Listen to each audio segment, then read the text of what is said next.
Hello everyone, and welcome to the second installment of Warhammer Mysteries, where we explore complicated lore questions in 5 minutes or less. Today we cover the age-old question, are elves truly immortal? Among the races of the Old World, there is a misbelief that the tall and graceful race of beings known as elves live forever. This is most likely due to their own limited lifespans, as any elf will outlive any human or dwarf unless they die in battle. Most misconceptions that surround elvenkind are likely due to their limited interaction with the Old World, as elves rarely live among other races. Elves tend to only live among their own kind, at elven outposts, or within large human settlements with trade ports. Another factor is that the elves' original homeland, Ulthuan, is just as mysterious as its inhabitants, having only been partially open to outsiders in the past few hundred years. The Wood Elves of Athelorn are even more reclusive, and the Dark Elves have no relations with other races beyond raiding and slaving parties.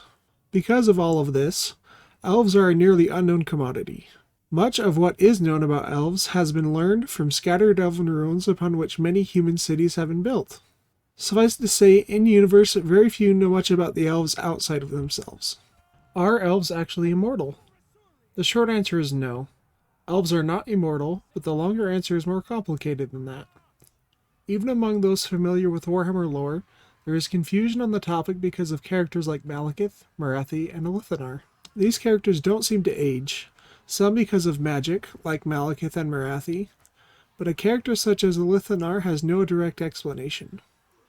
He is similar to the dwarf character Grombrindal, where they are so obsessed over revenge that they defy time and death itself.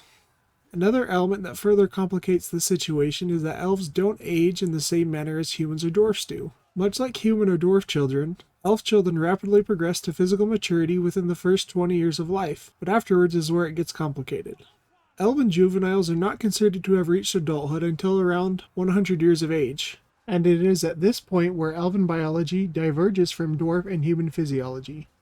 Unlike human or dwarf counterparts who age at a gradual and consistent pace, from adult to middle-aged, and from middle-aged to old age, elven adults seem to stop aging whatsoever. Even the oldest elves will appear as youthful adults until they reach ripe old age. This so-called pause continues their entire life until extreme old age is reached, at which point their bodies quickly catch up and the elf passes away relatively soon. Now that we have covered that elves are in fact mortal, the next logical question is then, how long do they live? There is no definitive answer given to how long elven lifespans are, but there are enough clues to give us a relative idea. The first clue is the phrase, "may you live 1,000 years." This common saying of farewell among elves is a piece of information that comes from the Teclis Interior trilogy. But instead of a possible lifespan, this is more likely the age the common elf can expect to reach within the era of near constant warfare that the Warhammer world exists in. It is likely elves could expect to live much longer than a millennium if they weren't at danger of dying in battle, as is so common. Our second clue is the Phoenix King Belshazzar. This venerable elf ruled as the second Phoenix King for nearly 1700 years.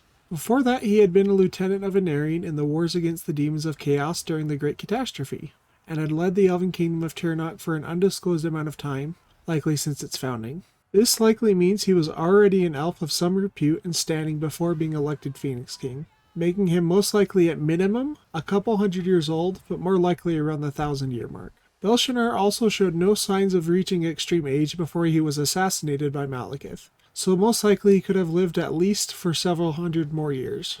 Combining an approximate 1,000 years of life before being elected Phoenix King, his near 1,700 years of ruling as said monarch, and then a possible further 3 to 5 centuries if he had not been killed, we get around 3,000 years of age, give or take 500 years. That's a pretty long time, meaning some elves still alive were likely born before the Empire of Sigmar was even founded. Well, we are reaching the end of this episode of Warhammer Mysteries. If you enjoyed this video, please give it a like and hit the subscribe button for more Warhammer and Total War content. I'm Philhammer, and have a great day, guys.